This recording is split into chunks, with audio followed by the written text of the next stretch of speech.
Welcome everyone to the Avengenerds podcast, where we talk Marvel, DC, Star Wars, and more. I'm your host Peyton, and with me is my co-host Torrin. Yo. We have a great show for everyone this week. This week we're going to be talking about movies we have never seen, which is basically a thing we did like a year and a half ago. We just haven't done it since.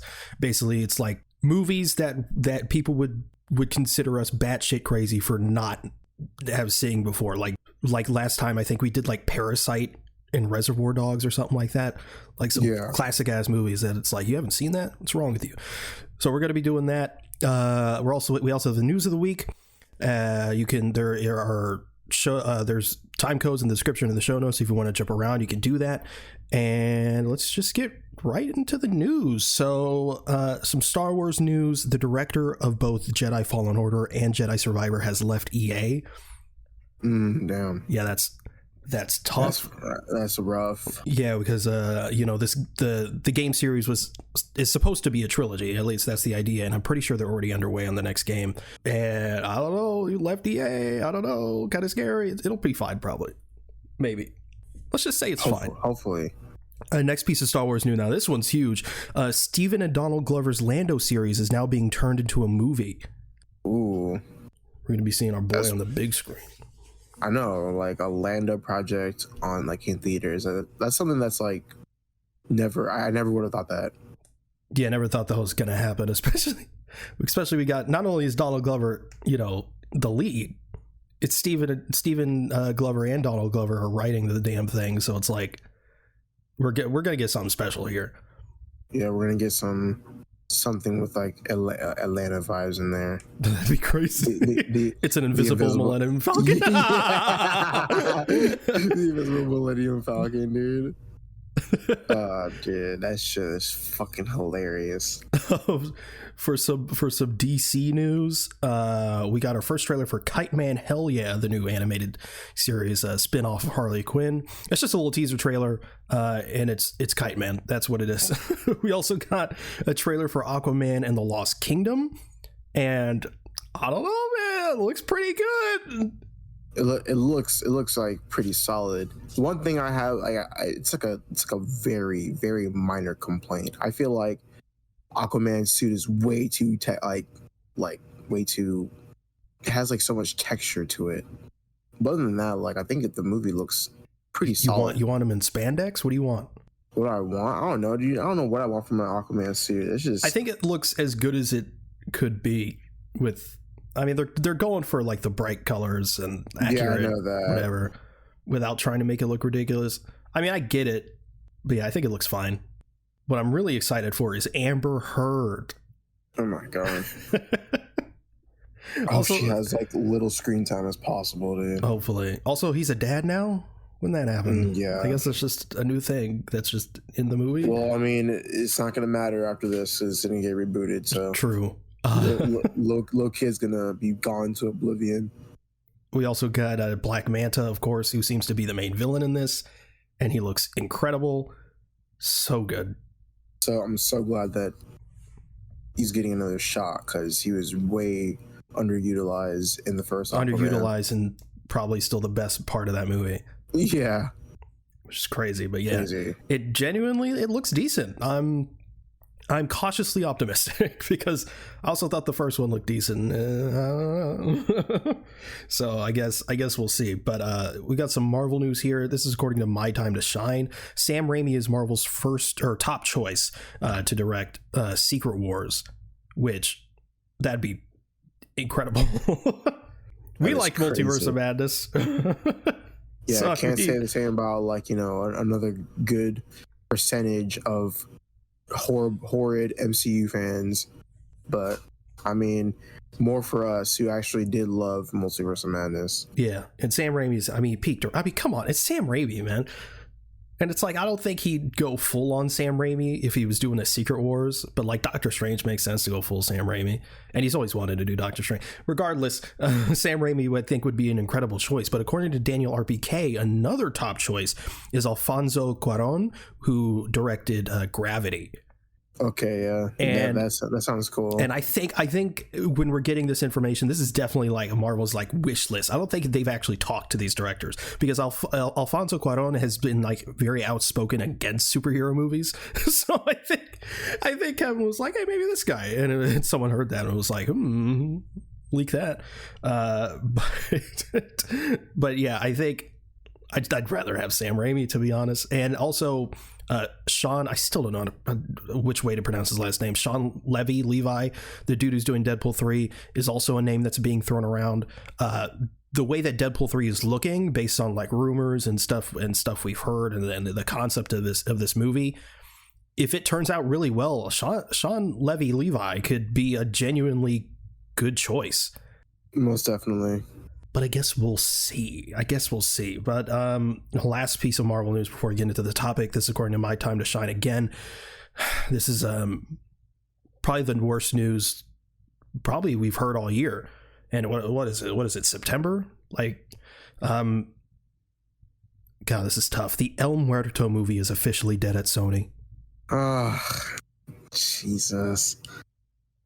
Oh man, we lost. I'm so upset.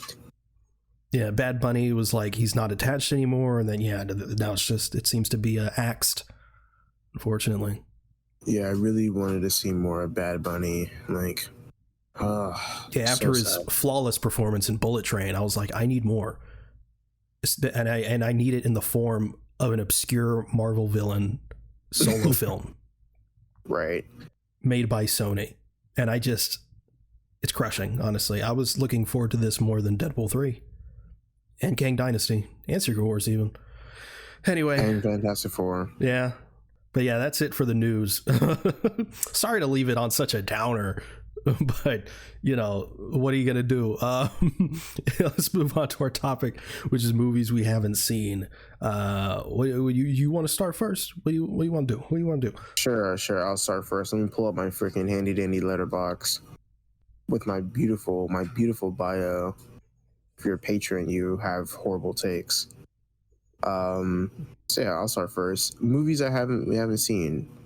My first one is Dredd with Carl Urban. I like Dredd.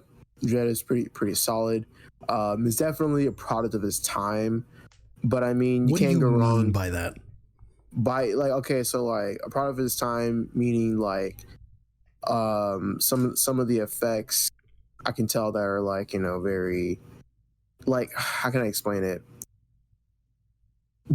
It kind of reminds me of like Sin City, like with like some of the blood and some of the action. Sure, I think it was a budget thing though. Maybe because I could be wrong, so don't take my word on this. I could look it up, but I'm lazy. But I think the budget was like $50 million. Let me see this. 50 million. I'm dumb because I literally I don't know why I'm like literally opening up a new tab on my computer when I have my phone right in front of me. See, Dredd 2012. Nope, you're wrong. It's 150 million. It says right here 45 million. Yeah, I was hoping to trick you. Yeah, so that's incredibly low budget. Yeah, and it was didn't make its budget back, unfortunately. No, it did not. But I mean, like, yeah, it's still like pretty. I think it's still pretty solid. I like the very dreamy effects, like when they take like the slow mo. Yeah, I really like that a lot. It's incredibly stylized. Yeah, for sure. And also like, I feel like there's nothing really more that I dislike about the movie, because like, I mean, it does what it needs to do. Like, I mean, it's just like a hardcore dystopian, like, violent action movie, Yeah, and clearly, even though there is those like vast sort of establishing shots of like the city that don't necessarily look that great, still looks better than Blue Beetle though, am I right? Pow pow pow, shots fired. It's like they utilize the budget extraordinarily well. Apparently they'd redress like a singular like concrete corner to just to make everything like look different, but they're just utilizing the same corner. You can tell that they're using like CGI, like blood splatters and stuff like that, which is fine. But yeah, I think they use the budget really, really well. And it's like it shows sometimes, but also it's like the entire movie is essentially like a bottle episode. Like all of it takes place in that one building. Mm-hmm. So, spoilers for these, by the way. I mean, for a movie that's a decade old. Yeah, for a movie that's 11 years old. And I know, like we talked about it, like, you know, through text, but like you were saying that like this might have had like inspiration from the Raid. How it's like, you know, all these like it was like it would take us in one building, and how it was just like kind of like floors to this in a way. Yeah, and I definitely that's what I definitely saw too. And of course, like, like I mean, that's fine, because I mean the Raid's fucking awesome. Why would you not take inspiration from that? But yeah, I think Dredd is fine. I give it like an 8 out of 10. So the performances were like, I mean, they're okay. Like, I mean, honestly, like I said, there's really like nothing more that I could like ask for, because like I feel like because Dredd's such a stoic character. Yeah. Like the only real, I don't want to say like the only real acting going on, but like the more outward performances are Anderson and the villain. Yeah. And I mean, like, it's honestly, I mean, like, it's kind of very like bare bones, like, just in terms of like how everything is. So right, really, like Dredd himself, I mean, he's his own character, but he's also like intentionally like a caricature. He's like a parody of those kinds of characters and shit. Yeah. But yeah, obviously Karl Urban's fantastic in it, doing the frowny face the entire time. It's fantastic. And the suit looks great. But of course, the movie can't hold a candle to the 1995 Judge Dredd starring Sylvester Stallone. The best movie you'll ever see. That's my next one. No way you watched that. I know. I mean, I never watched it. Oh, maybe don't. Maybe don't. No, it's not good. Okay. Well, thank you. It's fucking hilarious. Stallone's like, I am the law. Like, he's... It's your turn now. Oh, yeah. I also watched Dredd, by the way. I'd also give it an 8 out of 10. Yeah, so for me, can I just smash these two together? Yeah, go for it. So I watched both Terminator and Terminator 2 for the first time. Oh, dude, it's fucking incredible. Yeah, I've just... It was just one of those things. I just never saw it until now. I don't know. But, watching the first Terminator, which came out, what, like late 80s? Yeah, I think it was like 1988 or 87. Maybe even 89. I think it was 84. The Terminator. Because Terminator 2 was 1990, and I had no idea. No, yeah. Terminator 2 is 1991. And Terminator is 84. Yeah, you're right. See, yeah, I didn't realize that there was that massive of a gap. Bigger gap. Yeah. From the first one to the sequel. And I was like, oh. And it really shows. Because in that first one, it's good. Probably didn't like it as much as maybe a lot of other people. Because, movies like at the time and blah, blah, blah, blah, blah. But like, it was good, obviously. Arnold Schwarzenegger is obviously great in that role. He's just playing that like robotic. It just works for him, because let's be honest, he's not the best actor in the world. But like, so like he was great in that. Everyone was great in that. The story was really interesting. It probably didn't hit for me as much, because the Terminator is one of those movies that it's like, what it is, like you've heard of it, and like I knew what to expect and stuff like that. So it wasn't really fair to the movie, but obviously Linda Hamilton was great. Kyle Reese I thought was interesting. I felt he was sort of like, especially like towards the end, I sort of felt like he was, I don't know, it sort of felt like an anime who was like, I've always loved you. Oh, I've said too much. I shouldn't have said that. I'm just I thought it was kind of funny. But yeah, I overall I thought it was a really solid film. I give it like a 7 out of 10. That being said, there's Terminator 2. But before that, there's a lot of like the part where like Arnold Schwarzenegger's face like comes sort of like off, and then they do like the stop motion thing of his face, and it doesn't look great, but you know, again, product of its time. But it's also like, would you say it came out like 84? Yeah, first one is 84. I think that just solidifies to me how perfect of a film Back to the Future is, which came out a year later and has much better special effects. Anyway, the Terminator, I was texting you, it was really funny how they're like running away, like super scared of this thing that's just like stop motion and like isn't moving that that crazily. But like, yeah, so Terminator 2, much better film in my opinion. It like right off the bat, it just gets going. It's like the entire movie is essentially like one giant chase sequence. Robert Patrick was really, really fantastic as the T-1000. And he's scary, right? Yeah, he's terrifying, and a lot more because it's a more advanced model. He can be, you know, more personable instead of just being a robot the entire time, like the T-800. So he's like, hey, so have you seen this kid anywhere? And they're like, yeah, he's over there. It's like, oh, well, thank you, like, and stuff like that. He's not just exactly. He's not just like, where the fuck is this guy? Yeah. So again, this is one of those things that it's like, I bet like at the time it'd be like, oh shit, Arnold Schwarzenegger, he's back and shit. And it's like, what? He's good? I already knew that. But like, so like, I imagine at the time it was a different one. Yeah. But yeah, Arnold Schwarzenegger, I think, was again elevated in this. I really like how they actually gave the man a personality.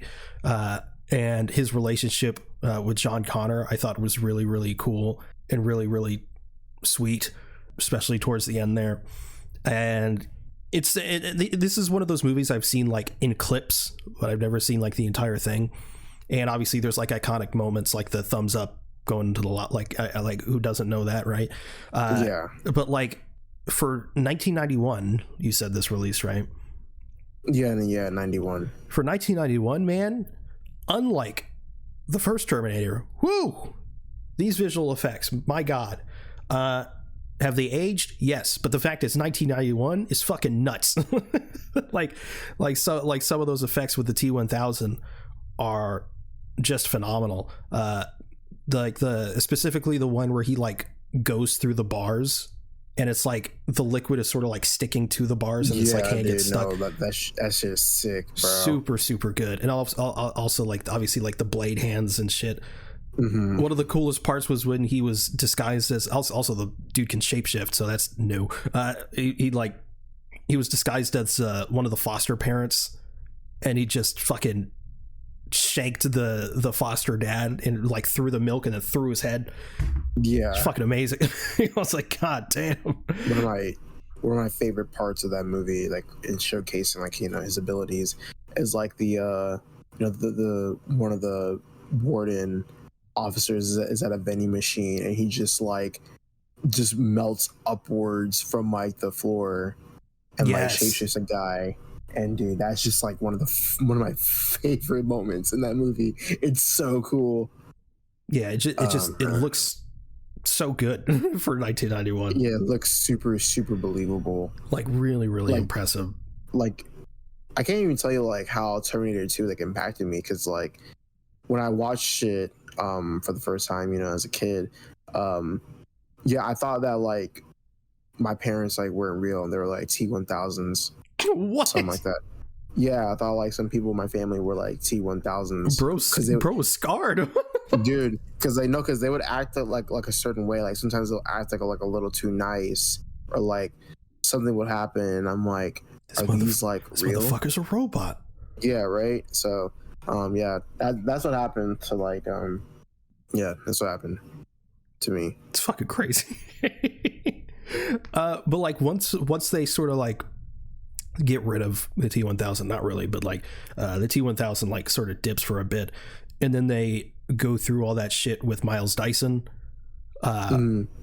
all of that shit just made me sad because I'm like, this man ain't do nothing. I mean, he will do something, but like, he ain't do nothing.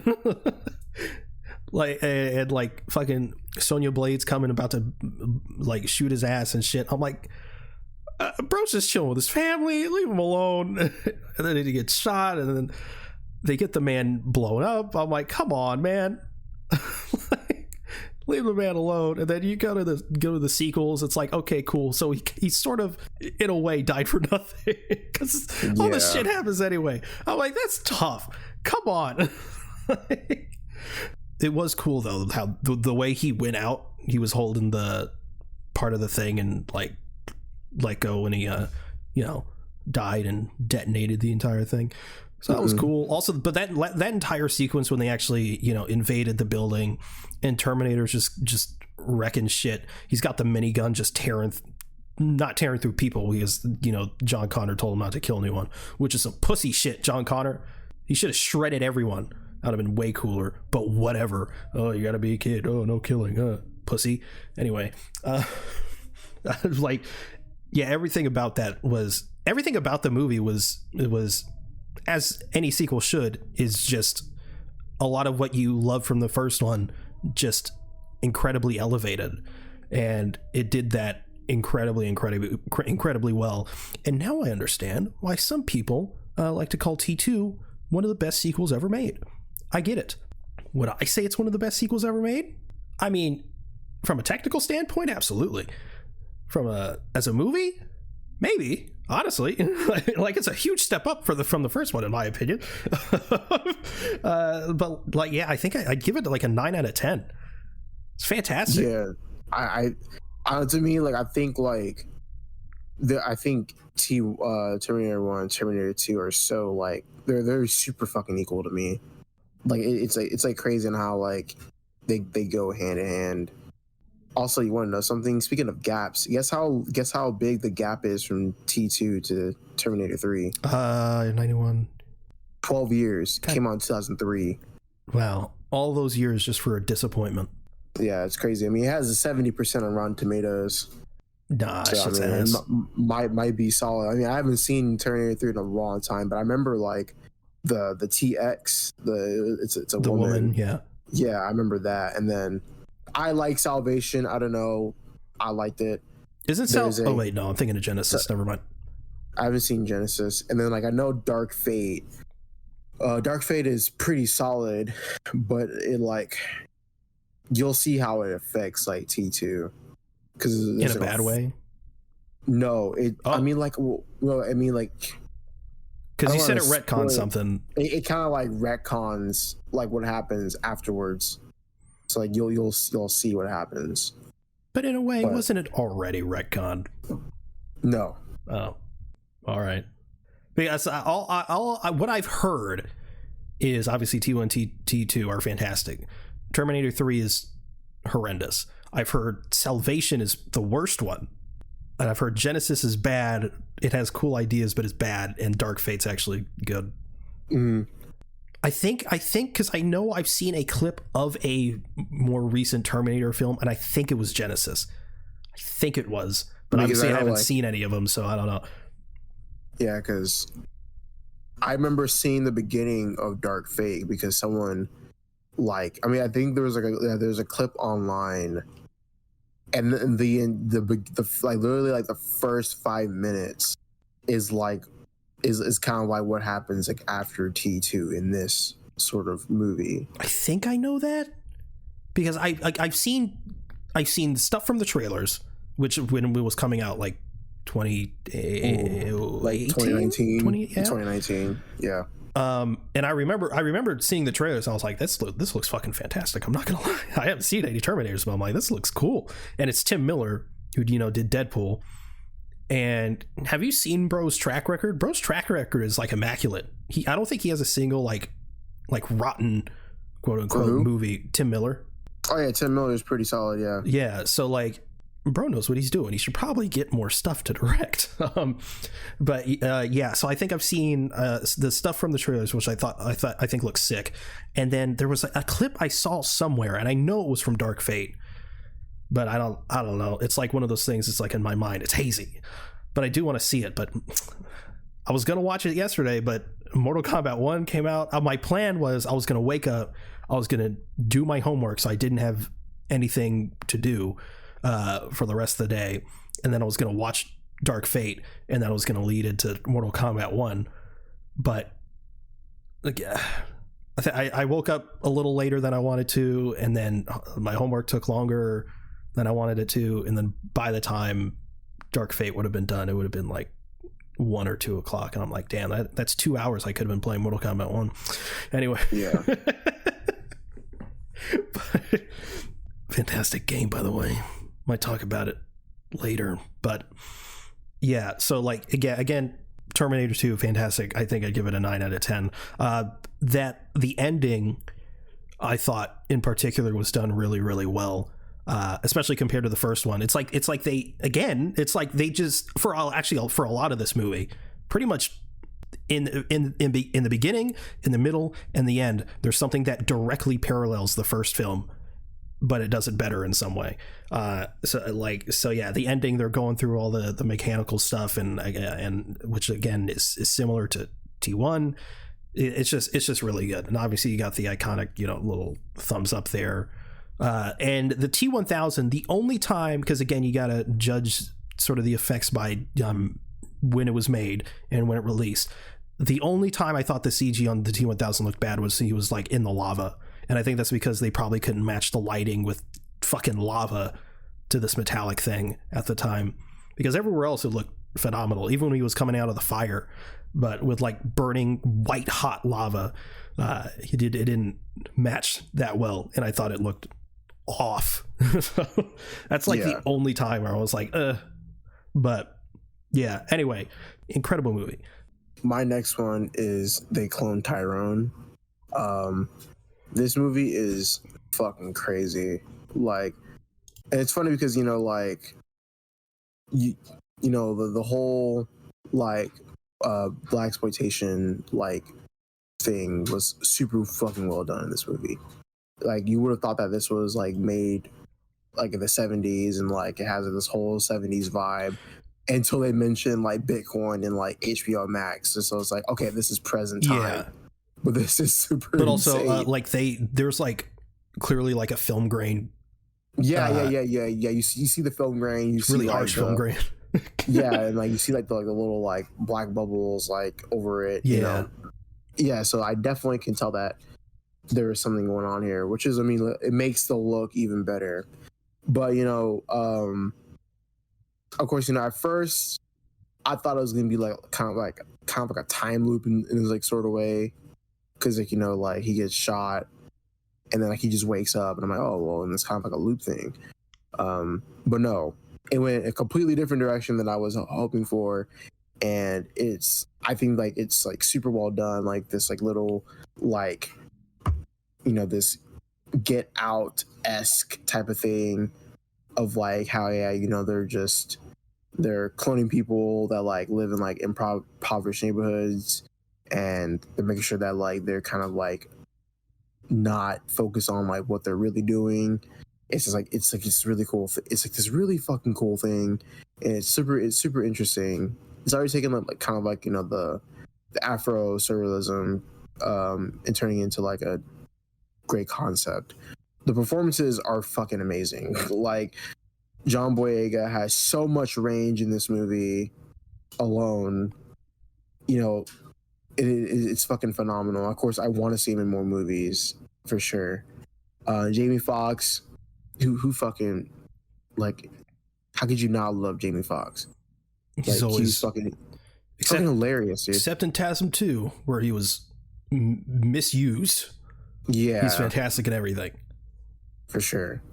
And then you have like Tiana Paris, she's awesome as well. But like I'm also so glad to where the how the characters are written, they actually like serve like a purpose. And I'm not saying that like a lot of writers like don't try to do that with their characters, but like it's also like they don't lose mark of like what they're trying to accomplish within the film. Like, it's definitely like like it's like they're focused on one thing, they're trying to figure it out, and things explore further, and they're still like on that same like page, which is good. Did you because I watched this a little while ago, did you think it was predictable? I think it was predictable. I don't honestly like. I don't think it was predictable because like that to me like that's not really how I see movies. Sure, like I don't mean like even necessarily a bad thing. I thought like because I thought it was predictable, but I thought it was predictable in the way like I thought Brooklyn Nine-Nine was predictable. It's like I know what's gonna happen, but if the execution is good enough that I don't give a shit. Yeah, and that's pretty much what it was. I feel like the only thing that was kind of like predictable is that like they still had to keep going. You know, it's like you know, like in movies where like the characters give up, but it's like no, like we still have to keep trying. That I think that was kind of like the only predictable part. But like I mean, there was still like a lot left to be explored. And I know you also said that like they like left room for like a sequel. Because of how like it leaves off. Yeah, like, but it's also like if they don't do it, then it still works. Yeah, exactly. Yeah, and that's something that I agree with, for sure. But yeah, you know, like I said, you know, I think it was like a really cool thing that like you know they did and how like they were able to piece everything together, and like this like you know of course you know like they have like different places where like different places around like the hood where like they can go into like these like this like laboratory type of thing, yeah, and they're cloning all these people, and how like you know it's how the hood people in the hood it's like they're being mind controlled and how all that type of stuff because you know there are clones. I really do like that idea, but it was also super funny where like at the end, you know, where they're showcasing all the clones. And you know, of course, you know, they're not talking, but you also have people like, "Hey, we're on the news! Oh yeah, this is amazing!" Like, you know, that's always like funny. Yeah, but I think like because black people. Yeah, that's just that's crazy. I mean, come on, that's the movie, isn't it? Yeah. But you know, speaking of black people, I thought it was so much emphasis. I thought it was really one of my favorite parts of the movie is how they like it's I don't think it's if you're white I don't think you'll probably won't get some of it, but like when he opens up when Jamie Foxx's character like opens up the box and it's a grape drink. Yeah, that's fucking hilarious. Yeah. I was like, ain't no way. Yeah, the grape drink thing was so funny. It's not grape juice, it's grape drink. I also love how like you call like you know Jamie Foxx is like saying like, oh man, like we ain't got no damn orange juice. Yeah, and it's like I love that because you know like in like you know in like your homes like everyone just be drinking all the juice, like you have like nothing left, so that's funny. I also love like you know the fried chicken where like you know everyone's just like laughing and having a good time, and Jamie Foxx is like it's the goddamn chicken. Yeah. And then he just slaps it out of their hands like it's like it's some shit. It's not the chicken. That shit is just fucking hilarious. He was so fucking good because he's just like he's so I don't even know like uppity. And just like the way he's doing whatever he's doing with his voice, like he's so fucking good, man. The delivery was amazing, like with these lines. But I also like the kind of like the older like Fontaine, you know, from like you know back when or whatever, and it was like, oh yeah, you know, I did this so that way you know like I could you know save like the brother type of thing. And that's the part that kind of confused me. Well, not necessarily that, but like I think it's like whenever I was watching the movie, like you know, like you see his like little brother, and then like it just cuts to saying like he died. I'm like, oh, little kid's dead. Like the fuck, like the fuck, he just died. I thought that kid in the beginning was him hallucinating his brother. Oh, yeah, you think so? Well, no, I don't think that's what it is. I thought initially that's what it was, but then he was there at the end. I was like, oh no, it's just a kid. Yeah, for sure. But also, like, yeah, I know like they have like the older Fontaine, and like, you know, he was basically like, he's like, yeah, you know, like we all got a like part to play in the world or whatever. Basically, just like submitting himself to capitalism and a bunch of shit like that. But I like the whole like Olympus Black thing. Yeah, that's pretty solid. I think like also like I think just my favorite part of the movie was definitely the end, where like, you know, you see like John Boyega, he's a Crip in Compton, and he's gonna chill with some homies. And then like you see all the clones on TV, you see him on screen, and then the line says like, "Ain't that you, Tyrone?" And I'm like, oh. I was like, damn, that's crazy. I was like, oh, they cloned Tyrone. Yeah, that's really, really cool. But yeah, I really enjoyed this movie a lot. My mom has been like, I mean, besides you, my mom was telling me like, have you seen like Clone Tyrone? I was like, no, I haven't yet. And then like she was like, you should watch it. This movie is crazy. And indeed it was. Atlanta meets Get Out meets Sorry to Bother You. And see, I really wanted to say Sorry Not to Bother You last night, but I got busy and I just came home way too late. Damn. Because I was going to watch Sorry Not to Bother You and Donnie Darko. And then like my friend was like, you want to go to this networking thing for filmmakers? And I'm like, I mean, I didn't really plan to, but I'll go, I guess. And then I didn't even come home till like 2 a.m. And I'm like, it's way too late. I'm not going to watch a movie right now. It's just not it. That's tough. I know. And like I can't watch anything until Monday because, you know, filming. That's all I really got to say. Filming. What would you give the movie? I'll give They Clone Tyrone a 9 out of 10. 9 out of 10? Yeah. Really? It's really good. You know, I gave it an 8 out of 10.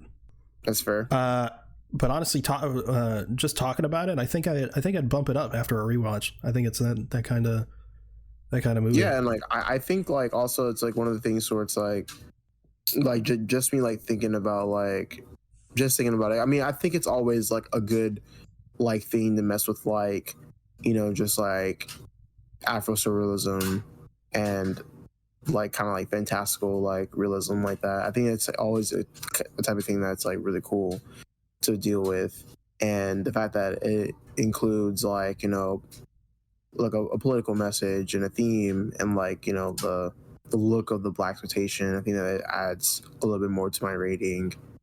And also like the pacing is just really well done too. So like I don't like if I would watch it a second time, I would have like no problem with it because like, yeah, I think it's like done like really well.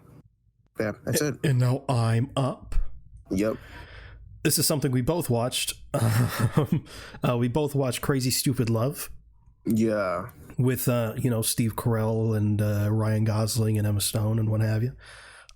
This is a movie that's like it's a rom-com. It's been I think it's like 11 years old or something like, or no, it's 12 years old. Yeah, 11, 12 years old.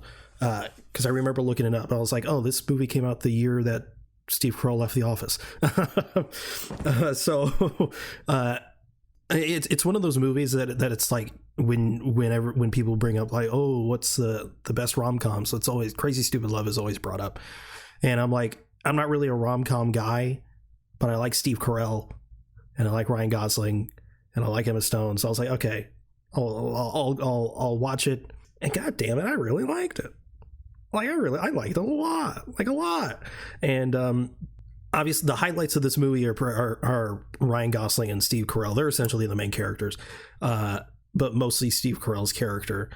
And I don't know, man. I really liked the movie. I was into it from the beginning all the way to the end. That crazy ass ending. Yeah, the ending is super fucking crazy. I was watching it with my brother, and we were both like, "Ain't no goddamn way." Yeah, dude. I was like, when I saw like I was like watching like the end. I was just like, no way. I was like, no way, dude. But yeah, like also like this movie is just filled with like 3 iconic gifs. Yeah. It's like it's like every time I see something like that, like in a movie, I do like the fucking Leonardo DiCaprio thing from Once Upon a Time in Hollywood. Yeah. Start pointing at the screen. Yeah. I started doing that. But yeah, I really like this movie as well. It's like it's of course, you know, with it being a rom-com, it has to be funny. It's funny. Of course it's sad. I mean, it has great performances. Something that I wish happened a little bit more towards the end. I mean, not towards the end, but like towards this one character. I'll get into that later. Nah, get into it now. Get into it now. I wanted the ex-wife to suffer more. You're gonna fucking cheat on Steve Carell, like suffer. Yeah. I mean, yeah, she kind of got away scot-free, didn't she?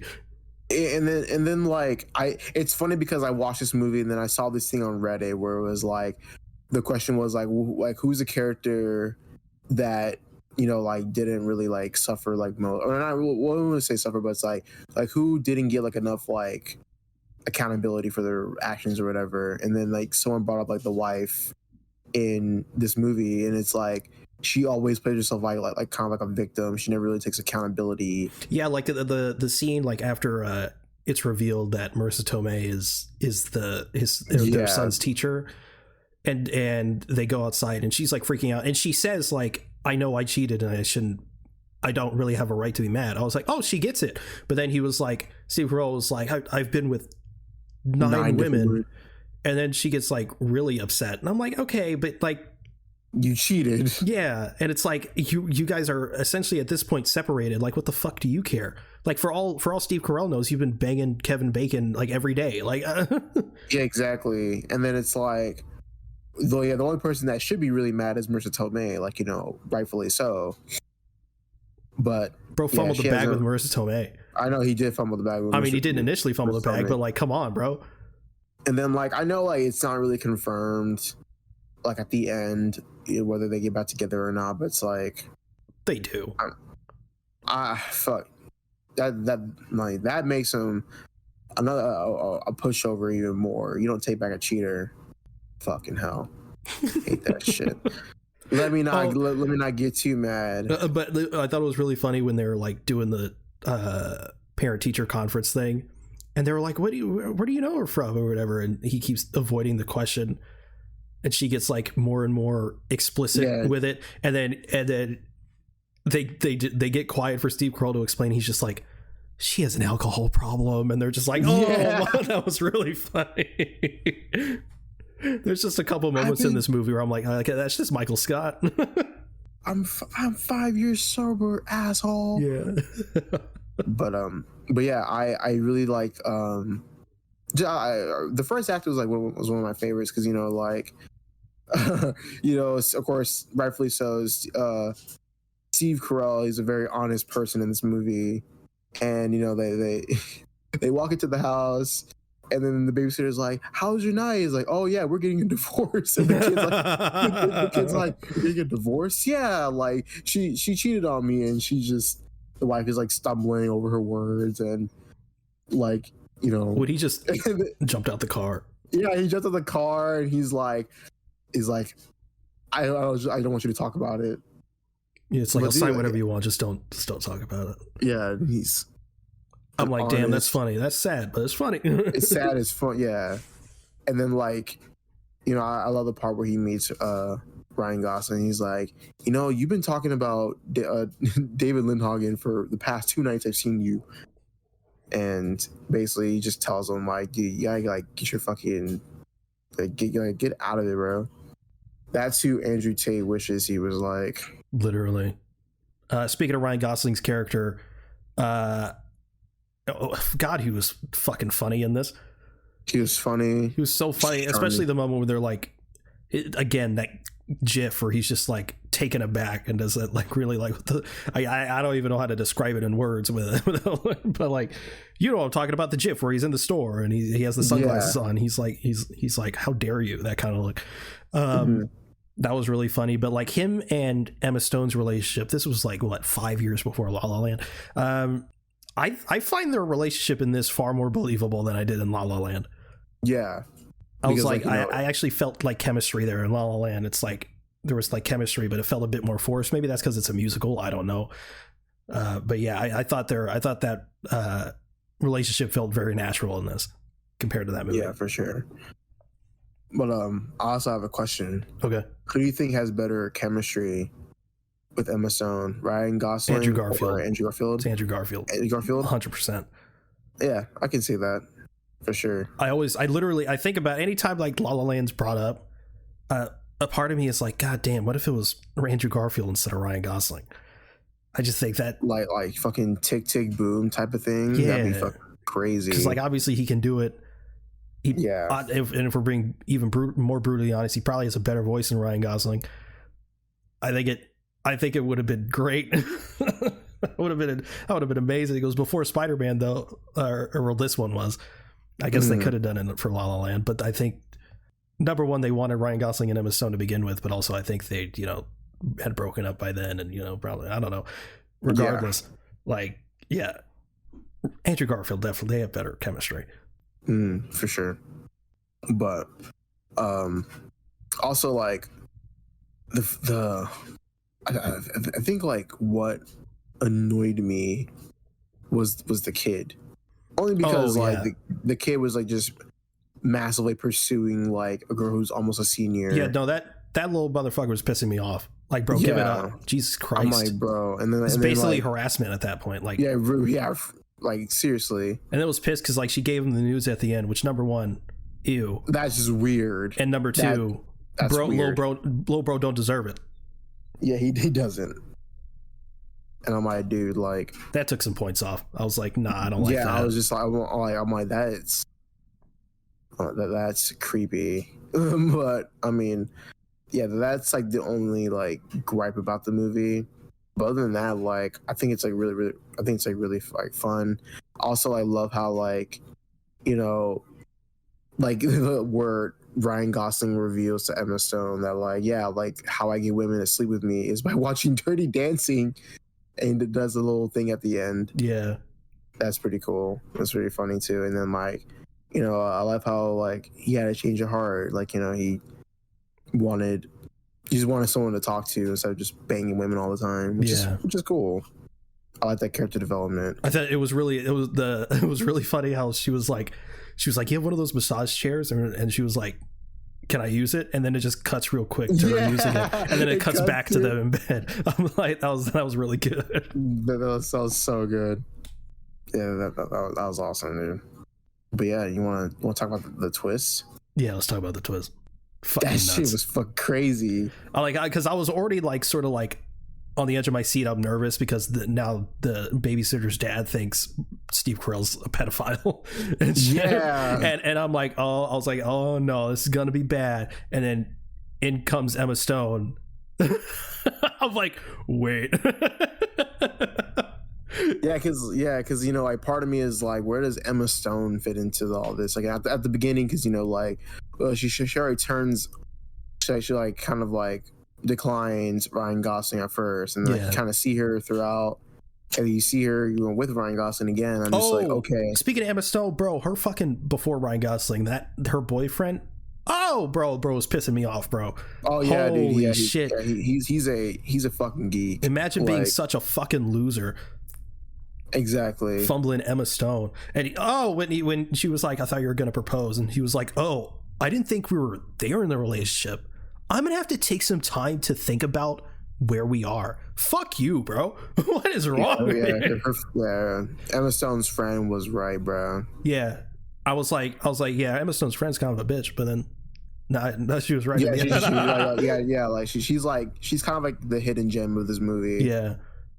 I mean, she's like, she reminds me of that line from that Anthony Mackie said in Falcon and Winter Soldier to Zemo's like, she's out of line. She's right. Yeah. But yeah, the twist. So like Emma Stone walks in, and it's like, wait a minute, wait a minute, what's she doing here? And then Ryan Gosling walks in, and she's like, "Hey, Daddy," and she's like, "Hey," and I was like, "Oh no!" Yeah, I was like, "Oh no!" And then like chaos ensues. Like,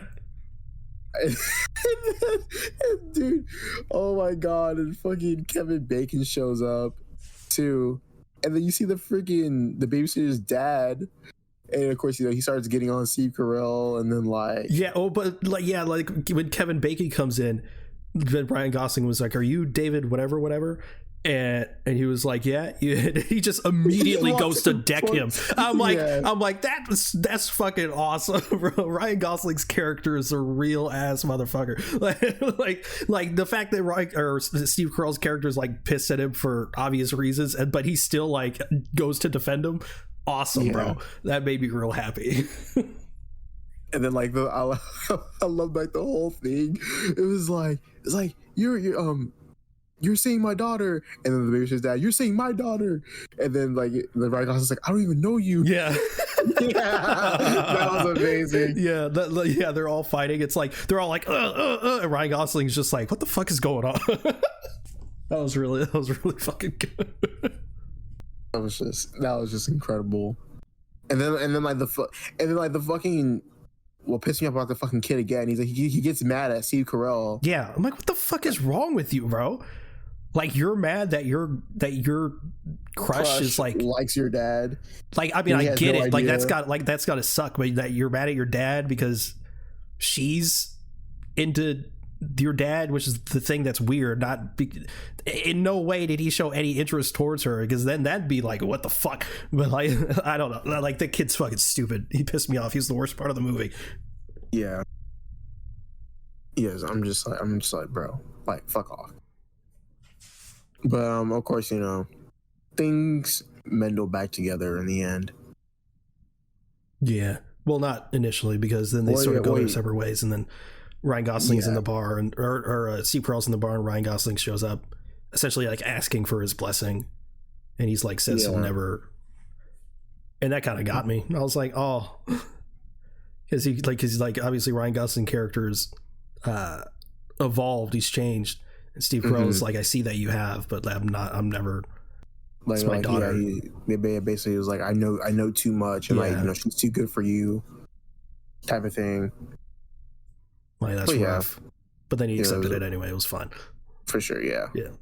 I really fucking liked it. I liked it a lot, man. I give it a 9 out of 10. Like, I really liked it. Yeah, I'd give it a 9 out of 10 too. You give it a 9 out of 10? Yeah. Let's change that letterbox score then. Oh, yeah, that's true. I gotta do that.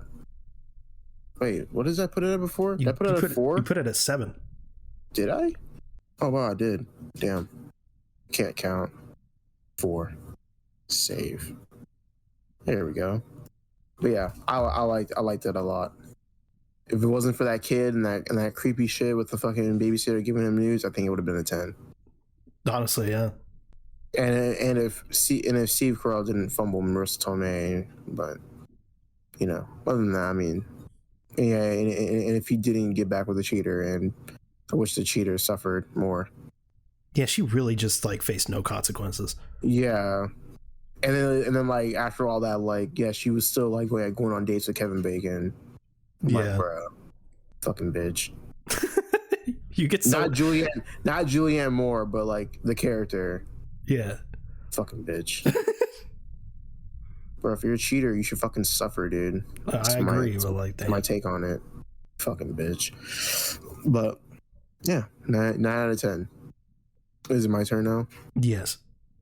Well, this is the last one, unfortunately. It was my last one. Crazy Stupid Love was my last one, So this is my next one and my last one. It is The Big Short, another movie with Ryan Gosling and Steve Carell. This movie is like The Wolf of Wall Street met the 2008 housing crisis, which is, I mean, essentially what the movie is literally about. And it's so fucking intricate, dude. Obviously, it has to be. It's so intricate and interesting. What blew my mind about this film more than anything, I think, is that they took the 2008 housing crisis and they all the subject matter, all that shit is so fucking boring. But they made it really interesting. Yeah, and really compelling. And they made it to where like it's easy to understand with like cameo stars like Anthony Bourdain and Selena Gomez and Margot Robbie. And it's so cool, man. And like I'm really glad that like yeah, even like without those too, like, you know, there's like, you know, even without the cameos, it still manages to like tell you like what, like, you know, how is like the government working. And I really like loving how like they're explaining how, yeah, like the government right now is like it's like fraudulent. But I'm gonna get on to like one complaint right here. I feel like the this movie kind of suffers from like pre-Oppenheimer like cast syndrome. Like there's just too many people to like follow with. But I mean, I think it's still fine. And like you kind of get like a good understanding of who the characters are at like kind of like the end or whatever. But yeah, it's like I really like it. I really like this movie a lot. Crazy how this fucking director fucking did Step Brothers and shit. Step Brothers is fucking that's amazing. Scott's Step Brothers and Talladega Nights and Anchorman, and then bro did The Big Short. Yeah. Oh yeah, and also Marissa Tomei was also in this movie. Oh yeah, she was. Oh yeah, I didn't even think. Yeah, I forgot about that. Yeah, with Steve Carell too, right? Steve Carell's wife. Yeah, that's crazy. But yeah, so basically, you know, you have like, you know, you have all this stuff going on. Like, of course, you know, they talk about like how, so basically, you know, Christian Bale, you know, he's like this like super smart guy. Obviously, like he has like problems, like, you know, like he's just super fucking smart. I'm not gonna say what I told you. I'm not gonna say what I told you. Okay. Out of context. Hold on, wait, no. Let me look this up. Just hold on for a second here. That's fine. Oh, you know what? Okay, that makes sense now. The person that Christian Bale plays, you know, Dr. Michael Burry, in real life, he has Asperger's syndrome. All right, you get a pass, I guess. Okay, yeah, because at first, when I was talking to Peyton, I said that he's like autistic, and I was like, okay, well, like, you know, you said it in a derogatory way. I did not say it in derogatory. I just said he's autistic. I said Christian Bale's autistic. Yeah, you did. It was so fucking funny. And just like in a random test, Christian Bale is autistic. Yeah, and then of course I look it up. He has Asperger's syndrome. Okay, so yeah, he definitely has a neuro divergency. Neurodivergency. I bet. Yeah, of course, you know, this guy, you know, he's cooped up in his office. He listens to like heavy metal music, and like he's like predicting like what's going on with the housing crisis, you know, because he wants to like do something with the housing loans. And you know, he goes to like all these big banks, like, you know, like Goldman Sachs and, you know, Deutsche, and he's basically trying to just get people to like, he's betting on housing loans, how housing loans are going to like, you know, they're like something's gonna happen to them. And of course, every bank is like, to like, you know, like you're crazy for doing this, but I mean, like, we'll take your money. And, you know, Christian Bale's like, well, yeah, you know, if I'm wrong, then you get to keep the money, but like if not, then like I'm gonna be getting some really great returns, because you know something's wrong with the system. He's like looked through everything. Of course, like, you know, his boss is like, what are you doing? Like you're spending like my money, like, which is, I think is like $555 million, and he's just like, yeah, like, you know, you're fucking with my money type of thing. And then you have like other people, you don't have like, you have like Steve Carell's like, you know, part, which is, I think is part of shit. I forgot the part. I forgot the where he's under with, but you know, it's like with like these other people, and they get told by Ryan Gosling's character that like, yeah, like, you know, something's gonna happen to the housing market soon, and all this shit. It's a lot to keep up with, but it's so fun to try to figure all this out. So much happens. Yeah, basically, yeah, even Ryan Gosling's character knew like all the shit's like fucking happening, and they end up like their firm, like Steve Carell's like, you know, like their part goes to like different places and try to gather information of like how the housing market is like just increasing and stuff like that. And they find out that like houses and like, you know, in Florida are like just the rising in price because like people will sell it for like a very low price and it gets risen and like all that type of stuff. And then, you know, you have like, you know, Ryan Gosling's character tells the bank about like, you know, how there's like double A, single A and triple A's, and you have like single B's, double B's, and triple B's, and whatever that doesn't sell becomes a CDO, which it's kind of like a new name to where like they're marketing as like a new stock. Bro actually learned. Yeah, I was like learning, and so pretty much like because you know that like because of the CDO, they're selling it and they're making money off of that, which also is contributing to the system being fraudulent because the CDOs essentially aren't worth anything because they're just old stocks that weren't selling.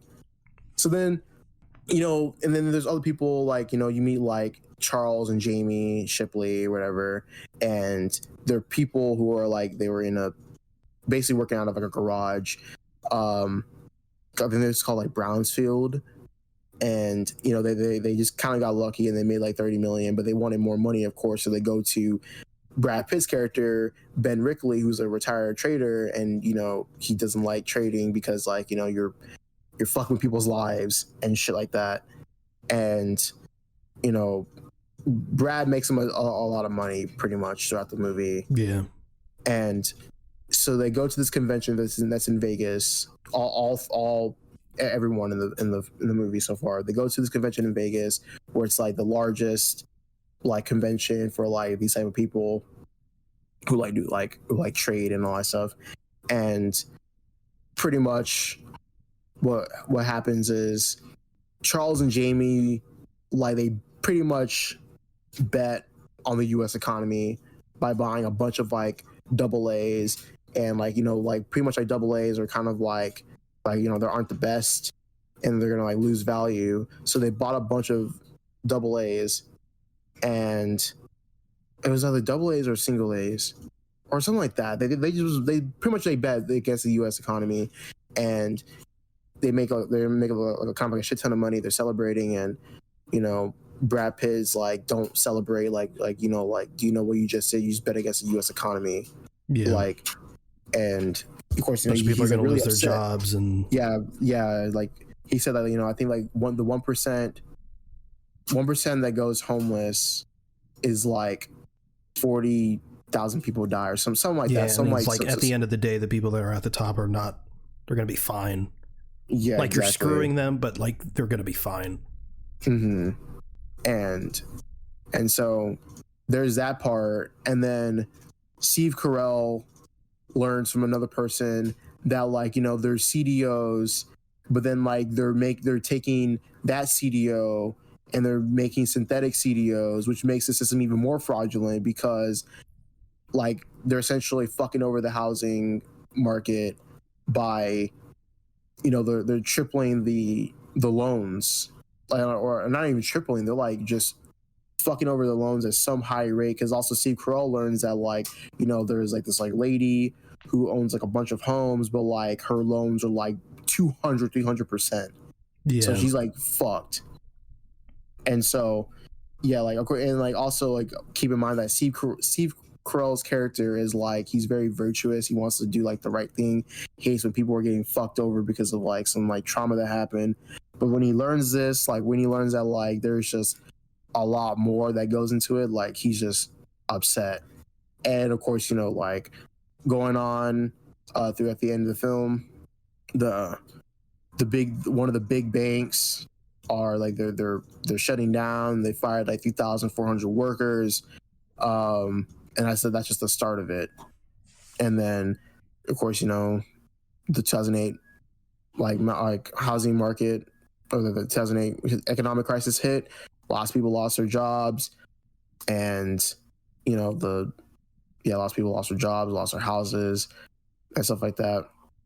Steve Carell's like, his like firm has to like sell all their shares to pretty much like make ends meet.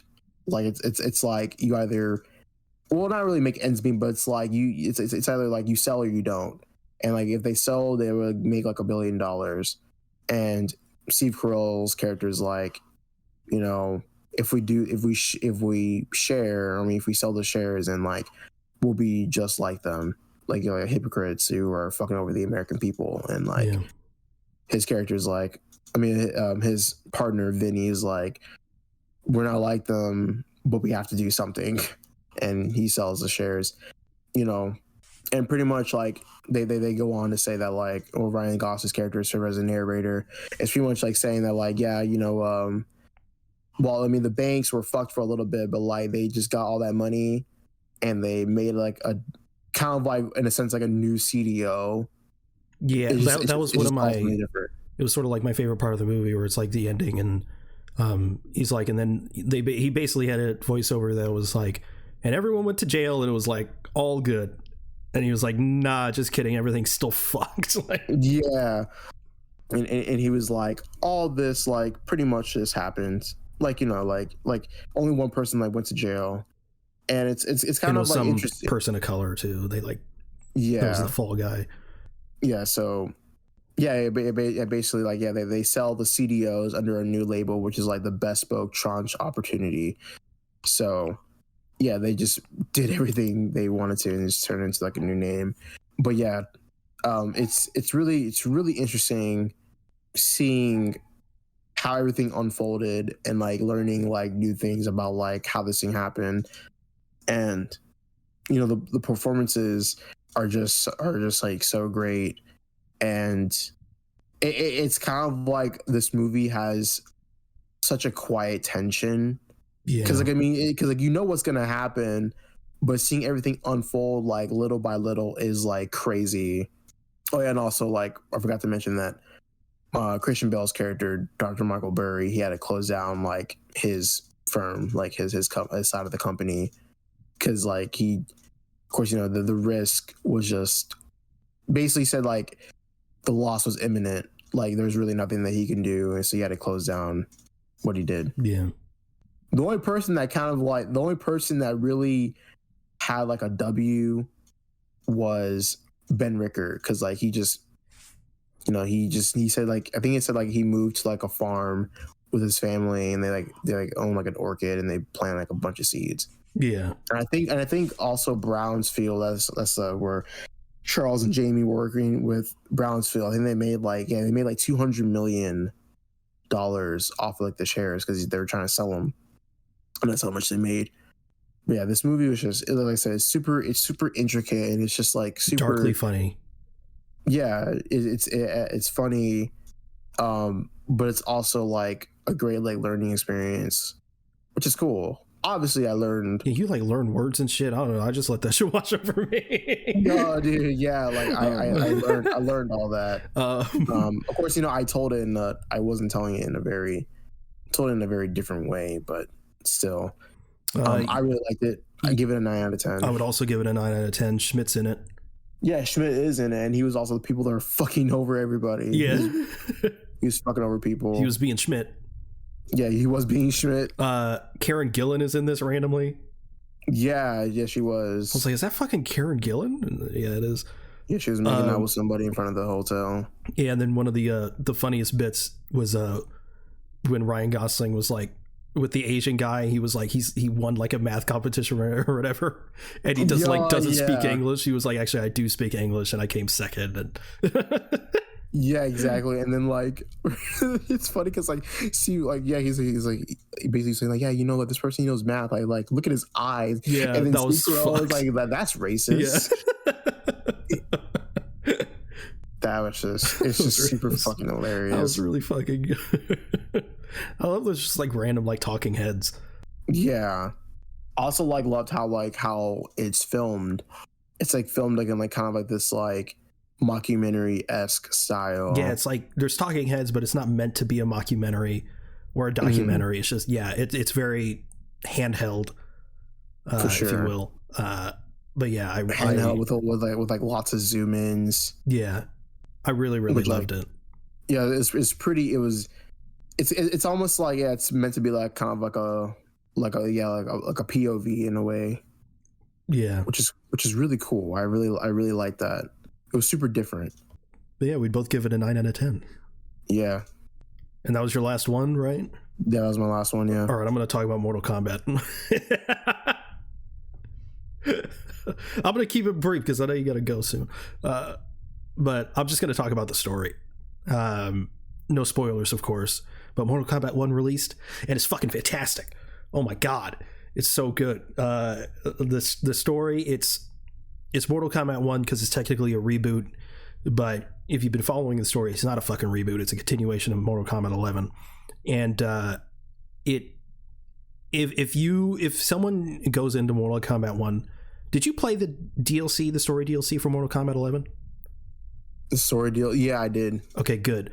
Because it's quite literally it's a direct sequel. Like, there's obviously elements of it that are reboot, they're reintroducing characters and stuff like that, but as far as where the story is, where certain characters are, especially Liu Kang, it's very much just a continuation.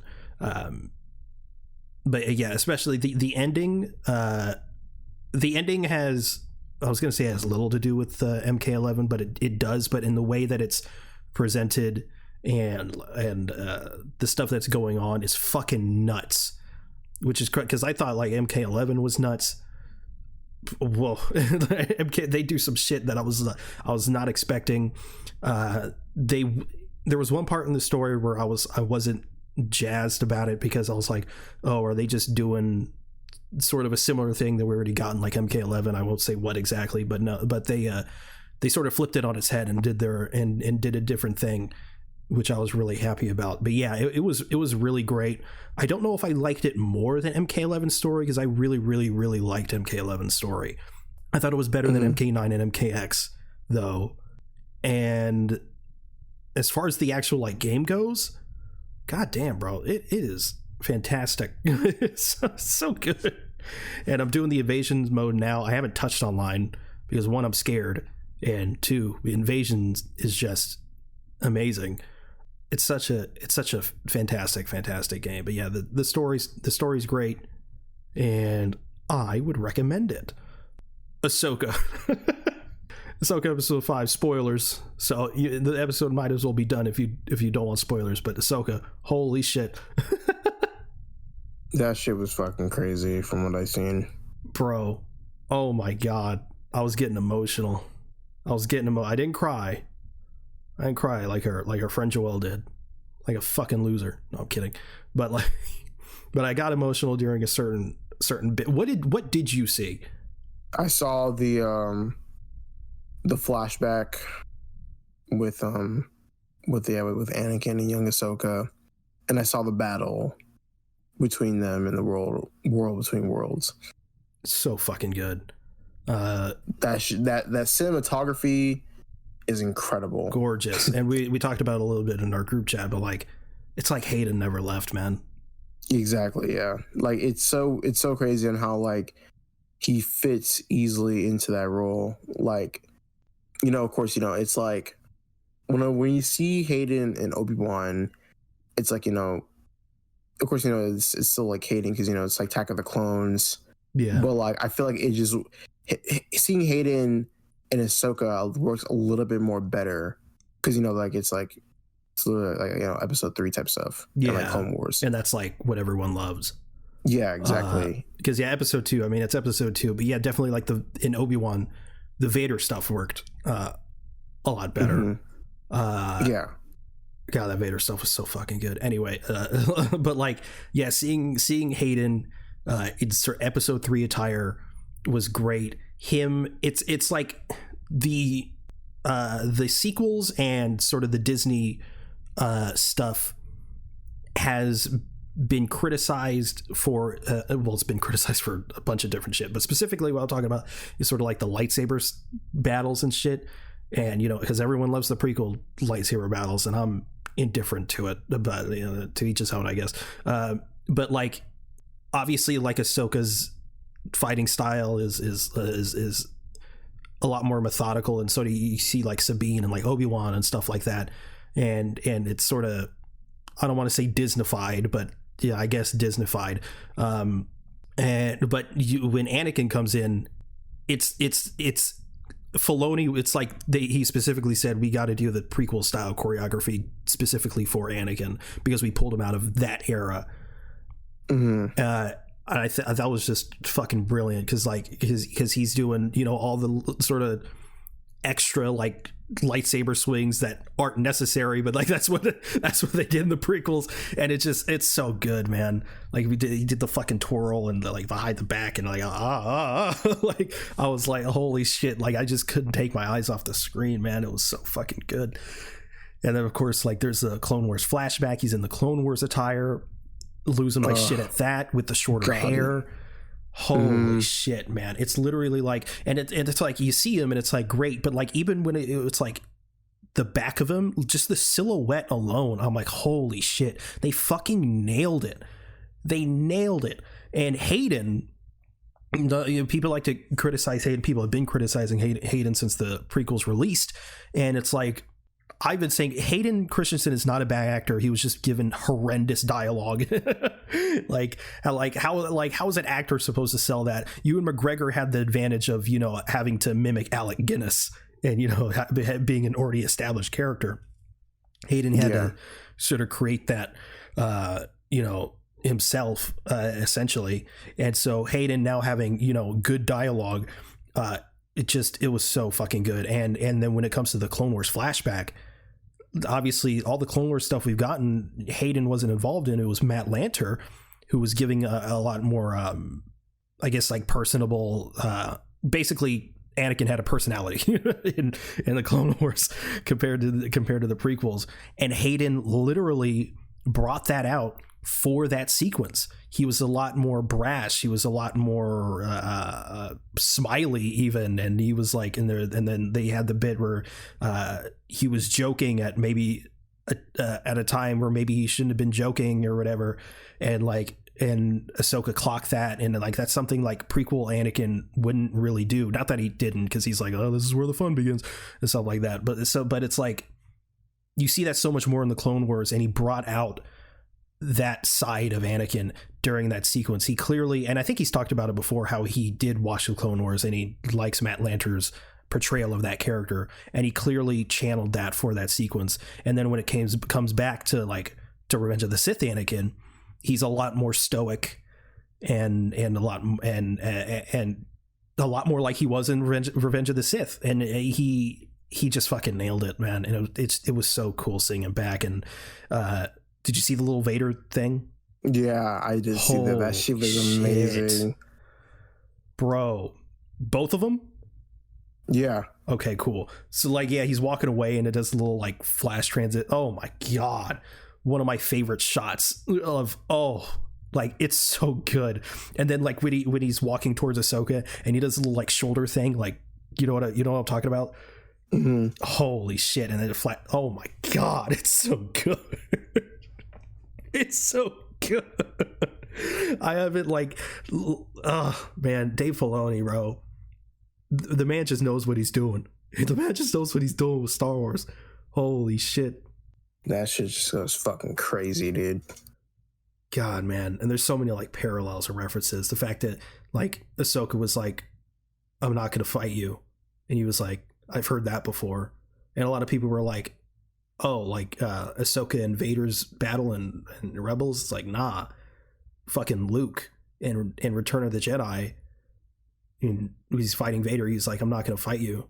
Oh, fuck, man. Because usually like with all this stuff, it's like very Clone Wars heavy, which is like fair.